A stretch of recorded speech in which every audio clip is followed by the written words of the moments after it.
તો વાત કરીએ જેતપુરની તો જેતપુરમાં આજે અખિલ ભારતીય વિદ્યાર્થી પરિષદના કાર્યકરો દ્વારા વિદ્યાર્થીઓને સાથે રાખી કોલેજના એડમિશન બાબતે સરકારે શરૂ કરેલ જે જીસીએસસી પોર્ટલના વિરોધમાં તાલુકા સેવા સદન ખાતે સૂત્રોચ્ચાર કર્યો હતો।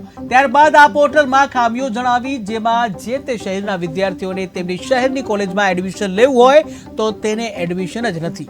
જેમ કે જેતપુરના વિદ્યાર્થીઓને શહેરની કોલેજમાં એડમિશન લેવું હોય તો પોર્ટલમાં જેતપુર લખેલું જ નથી। તેમજ જેતપુરમાં આવેલ જે બોસમિયા કોલેજનું એડ્રેસ પોર્ટલમાં રાજકોટનું બતાવે છે અને જેથી જો કોઈ બહારના વિદ્યાર્થીએ તે એડ્રેસ ઉપર એડમિશન લીધું હોય તો બહારના વિદ્યાર્થીઓને ખબર નથી કે આ કોલેજ જેતપુરમાં આવેલ છે, જેથી વિદ્યાર્થીઓને હાલાકી પડશે। સાથે જ પોર્ટલમાં બીજી ઘણી મુશ્કેલીઓ જે ખામીઓ છે, જેમ કે જીસીએસ જે કહી શકાય કે જીસીએસ જે પોર્ટલ છે એ આવરી લેવાથી ગુજરાત રાજ્યની વિશ્વવિદ્યાલયોમાં ઘણા એડમિશનની ઘણા વિદ્યાર્થીઓ હજુ પણ વંચિત છે।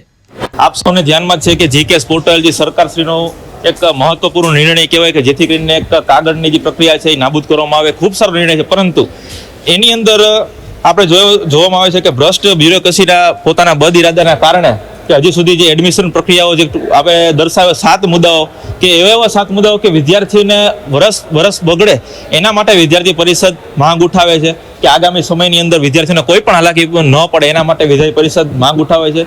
7 મુદ્દાઓ પણ આપણે જોયા કે કેવા લો કોલેજના એડમિશનો હજી નથી થયા, અંદર એડિટના ઓપ્શનો નથી આવતા કે ભાઈ અન્ય આપણે કોઈ પણ કોલેજ સંચાલકોમાં પણ એ જ વસ્તુ છે।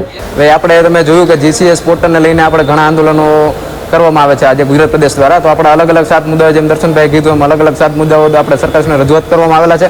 તેમજ આપણે જેતપુરની અંદર બોસમિયા કોલેજ આવેલી છે, તો તે બોસમિયા કોલેજ જે જીસીએસ પોર્ટલ છે તેમાં એડ્રેસ એવું બતાવે છે કે બોસમિયા કોલેજ રાજકોટ બતાવે છે। તો મોરબીવાળા વિદ્યાર્થીએ બોસમિયા કોલેજ રાજકોટ કરીને એડમિશન લીધું, તો મોરબીવાળા જે વિદ્યાર્થીને ધ્યાનમાં નથી કે બોસમિયા કોલેજ છે ખરેખર આવેલી છે જેતપુરની અંદર।